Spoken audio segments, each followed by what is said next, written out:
Teachers, I'm going to share with you another keyboard shortcut, Alt Enter, so you can go ahead and create spacing within your cells.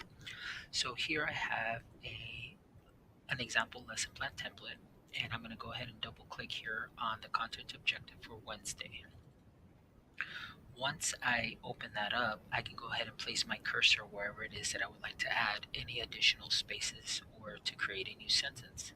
So if I go here and put my cursor right in front of the C for computations and press Alt Enter, you notice that it will go ahead and shift my text down.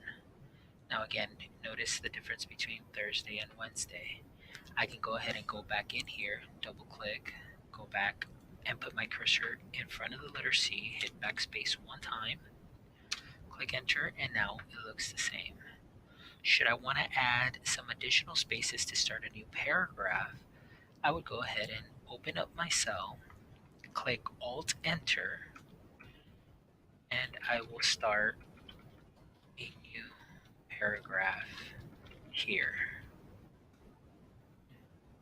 Now if you want to add additional spaces here and bring this down some more, just simply double click, put your cursor in front of the letter I, hit Alt Enter as many times as needed, and you can shift your sentence down, or if that's too much spacing, put the cursor in front of the letter I one more time, and click backspace as needed. So here's a way that you can go ahead and use a keyboard shortcut, which is Alt Enter, to help you create spacing within your cells and your text.